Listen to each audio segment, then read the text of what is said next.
Assalamualaikum warahmatullahi wabarakatuh. Shalom, namo budaya, salam kebajikan. Pertama-tama, biarkan saya memperkenalkan diri.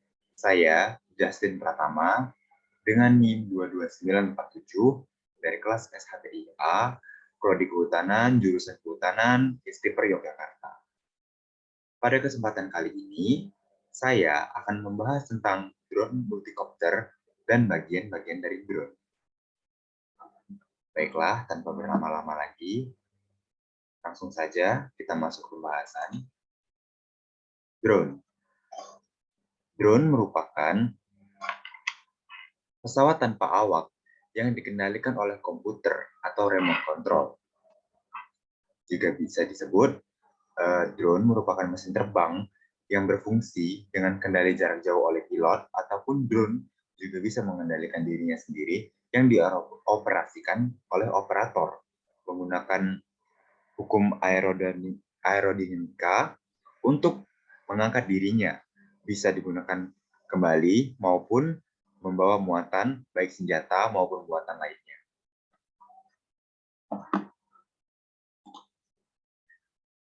Penjelasan tentang bagian-bagian drone. Pertama, propeller atau prop. Baling-baling yang biasanya berjumlah 2, 3, 4, 8, dan seterusnya, yang berguna untuk memberikan daya angkat pada drone, pengendali arah, dan penyeimbang drone saat terbang. Lalu yang kedua, RC atau remote control, yang digunakan untuk mengendalikan drone dari jarak jauh.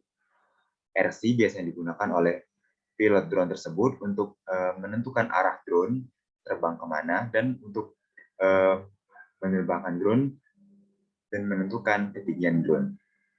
Lalu kamera. Alat yang digunakan untuk menampilkan gambar, untuk merekam video, melihat, serta memotret gambar. Lalu selanjutnya adalah gimbal. Alat yang digunakan sebagai penyeimbang kamera berbentuk masing-masing, berbeda disesuaikan dengan kebutuhan. Gimbal berfungsi untuk menghindari goncangan dari drone agar pada saat proses pengambilan gambar tidak blur. Lalu poin selanjutnya adalah rotor.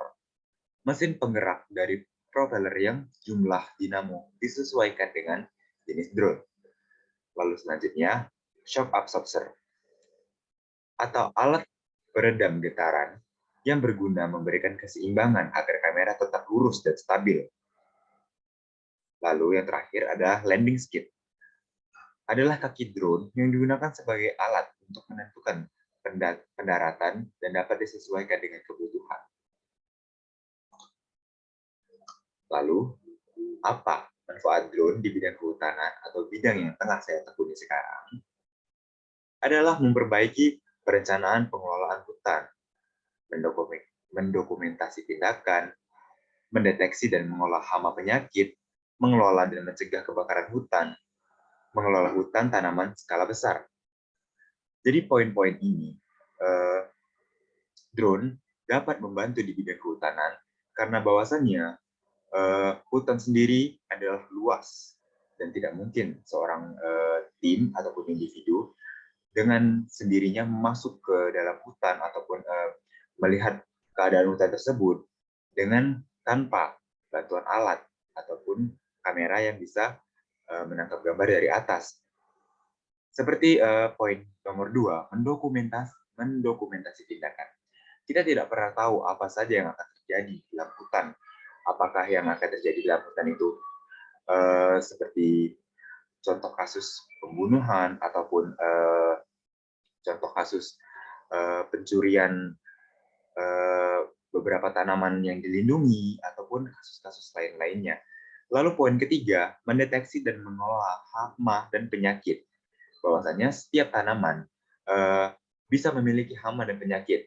Jadi drone dengan kameranya bisa memberi kita info ataupun memberikan kita foto atau video tentang suatu tanaman ataupun sekelompok tanaman yang tengah diserang oleh hama atau penyakit. Lalu poin terakhir, mengelola hutan tanaman skala besar. Seperti yang telah saya sampaikan tadi, hutan bahwasanya adalah besar. Jadi tidak mungkin seorang individu ataupun kelompok tim melakukan pengecekan tanpa bantuan alat seperti drone. Lalu, selanjutnya adalah manfaat drone di kehidupan kita. Di antaranya adalah membantu perekaman atau pengambilan gambar jarak jauh, membantu sistem keamanan, membantu manusia dalam melihat dari atas dengan mudah, dapat diinovasikan sebagai kurir delivery. Pertama, membantu perekaman atau pengambilan gambar jarak jauh. Seperti banyak contoh foto yang telah diambil, drone membantu kita memoto ataupun mengambil gambar dari atas untuk melihat keadaan di bawah yang tidak bisa kita lihat dengan secara luas. Lalu selanjutnya adalah membantu sistem keamanan. Drone juga dapat membantu sistem keamanan seperti dapat melakukan patroli yang menggantikan satpam dan ataupun polisi. Lalu selanjutnya adalah membantu manusia dalam melihat dari atas dengan mudah. Seperti yang dikatakan di poin 1 tadi, bahwa drone adalah dilengkapi dengan perangkat kamera. Jadi kita bisa melihat ataupun merekam gambar dari tampilan atas dengan melihat ke bawah. Lalu, poin terakhir, dapat diinovasikan sebagai kurir delivery.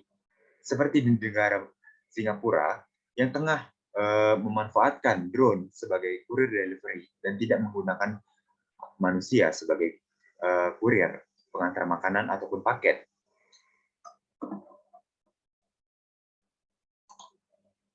Baiklah, sekiranya sekian pembahasan dari saya. Ada sedikit kata di sini.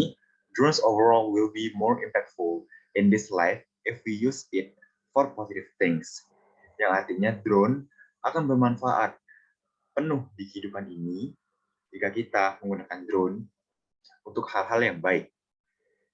Sekian dari saya. Mohon maaf bila banyak kesalahan pada kata ataupun pengucapan yang kurang mengenakan. Saya Jasim Pratama, mengucapkan terima kasih yang sebesar-besarnya. Wassalamualaikum warahmatullahi wabarakatuh. Terima kasih.